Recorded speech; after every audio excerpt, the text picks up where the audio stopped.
1 year ago, I made a video about a newly released indie game called Friends vs. Friends. That video was just me talking about the basics of the game and my opinion of the game at the time. Now, 1 year later, I want to go back to the topic and talk about everything that has changed in Friends vs. Friends and my thoughts on the game as it stands now. Since that video, we've had a bunch of major and minor updates, each adding their own maps, characters, and various other things. But the first ones that came out after my video also included some DLCs. The Wired Rex and Nerdvana updates and DLC, which, yes, both the DLC and updates are called that, but I'll try to explain the features separate from one another.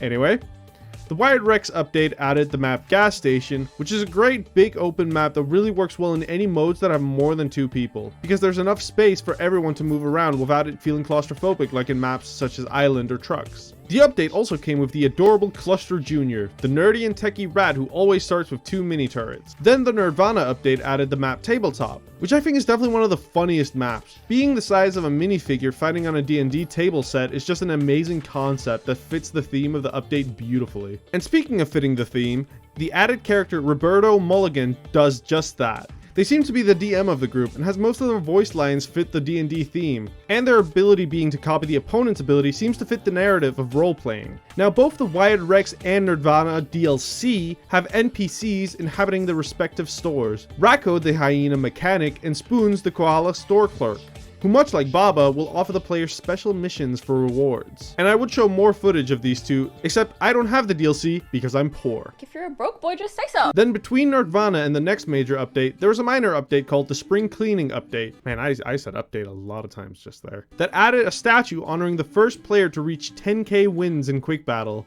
but also added the ability to change your deck and character between rounds, which I can say from personal experience has been so great for playing with friends in quick succession. Anyway, the next update was the Gr0ovy Gallery update, which added the character Margarita Kalla, the singer-songwriter Highland Cow whose song permeate the world of Friends vs. Friends. I mean, she's even the very first character you see when you start up the game.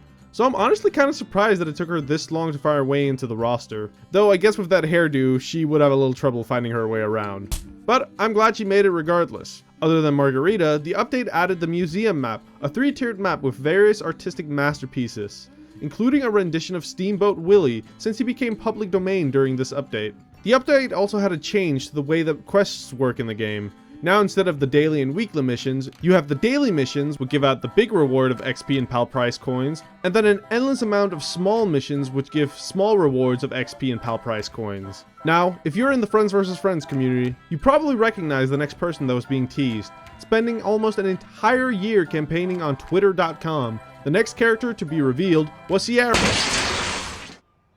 The next character to be revealed was Dale Donovan, a private dick sent to investigate the death of Sierra in the Pixelvision update, with the ability to see the footprints of his opponents, and also do more damage with backshots. Okay, I wrote that into the script, and I didn't actually think about the meaning of that until now, but I'm keeping it because I don't feel like re-recording. And let me tell you, the Pixelvision update brought a lot to the table. Unfortunately, it's kind of hard to show everything in full, as I personally haven't documented everything that happened in video or photo form, so you're just gonna have to settle for an explanation of what all changed. For starters, the Pixelvision and Buddies Boulevard finally opened, revealing a store with nothing but a bunch of old school CRT TVs, as well as an entity living within the electronics. They work the same way as Baba, Racco, and Spoons in that they offer special missions that you could do to get rewards each day. But more importantly, their voice lines made special note of the satellite that crushed Sierra, as well as the cabin in the newly added Woods map. Lurking at the Woods core. Brain damage. Hidden lore. I mean, what danger hides in the cabin? Starfall's fury. Cold and stark. Draped in dark. I mean, do not touch the satellite. Firstly, let's tackle the satellite, as it's become kind of a staple at the Boulevard, and it doesn't seem like the devs have any intentions of removing it just yet. If you look around it, you can see Sierra's hand sticking out from under it after he got crushed, as well as the Versus from the Friends vs. Friends logo on the back. Looking at the screen, we get various shots of the places in the Boulevard. And something that I and other players on Twitter noticed very quickly is that if you go to where each of these shots would have been filmed, we see pigeons, which leads to some interesting implications about the pigeons surrounding Buddies Boulevard. Are they aliens? Are they robots? Or is the satellite somehow connected to what they see because of the entity in Pixelvision? There's no concrete answer to that yet, if there ever will be, but it's fun to speculate about it. Now in the new map, Woods, there was a cabin in the middle of the stage, but during the Pixelvision update, the doors were closed, but they would rock every time you shot at them. The special items from the entity at Pixelvision will also indicate that there was a way to get inside the cabin. So people speculated and speculated on how to get inside, until...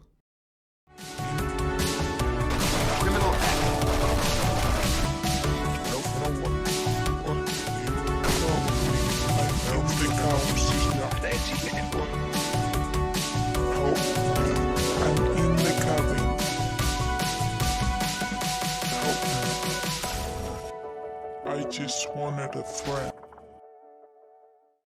The 90s Drugstore crime update came not long after the Pixelvision update, and it revealed that the cabin had been opened. But not only that, the trailer alluded to there being a new character that was somehow related to the cabin. The infamous FKF_Dingo. Now, something I didn't mention earlier is that in the Pixelvision update, all maps had these weird eye symbols added to them. And there was a new card called the 404, which when used around these symbols would reveal some creepy text. The only exception was the Woods map, until this update, where the inside of the cabin revealed a bunch of monitors, notes stuck to the wall, hand-drawn pictures, and everything in between. But the important part was the back wall, which when 404 was used near it, would say, "Please don't shoot, it was an accident," which the community figured out meant to use the parlay card, which stops all combat for a short period of time. But the reason that I and many others figured that out was because the parlay card changed card art during the Pixelvision update, and using it in the cabin would unlock the elusive FKF Dingo. And I was actually very quick about making a tutorial for people in the form of this short.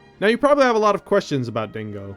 Like, who is he? Why is he here? Why does his name start with FKF_? Well, I'm not a Friends vs. Friends historian and researcher, but I'll do my best to sum up his story. The FKF in FKF Dingo actually stands for Friends Killing Friends, first brought to my attention by my boyfriend, and later confirmed when I asked the devs on a Reddit AMA. Friends Killing Friends was the original work title of Friends vs. Friends, and Dingo's design came from the original alpha, but sometime during development, Dingo was scrapped for whatever reason. But Dingo wasn't happy about being left alone, and somehow clawed his way back into the game, almost like a glitch or a virus.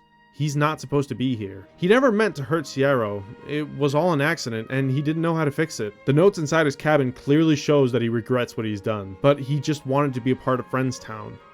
He just wanted a friend. Anyway, what's special about Dingo is that his alternative skins aren't actually skins. They're characters in and of themselves. And with his release, we got Sierra. Finally, huh?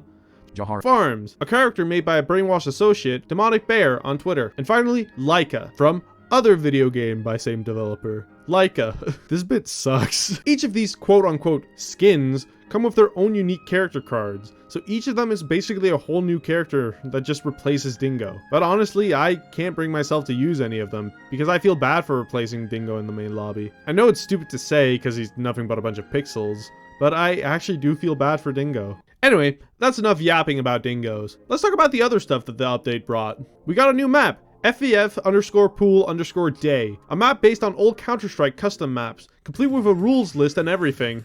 It's kind of great, very nostalgic honestly. Other than that, we got 2 whole new game modes, 3 vs 3 and Free for All. Both great additions to the game, if not a little hard to find matches for. Overall, the 90s Drugstore crime update was amazing, and was really showing how passionate the devs are with their visual storytelling. Also, another quick thing that I forgot to add in the script. During Pixelvision and the 90s Drugstore crime update, there's a poster inside of Pixelvision and also in the trains map, I think, where it used to be a parody of the old, like, "Have you seen this man in your dreams?"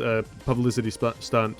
But during the update, it at some point got replaced with Dingo, and after Dingo had been released, it actually changed to say like "thank you" or something, I forget. And now I think it's like a totally new thing. Hopefully I can find screenshots for all of this, but otherwise you're just gonna have to believe me. After the adventure that was this update, we got a smaller quality of life update called Happy Birthday. Mostly to celebrate 1 year of Friends vs. Friends being out, but they added new skins to every character, unlocked by being a mega sweat and playing 500 matches with each of them.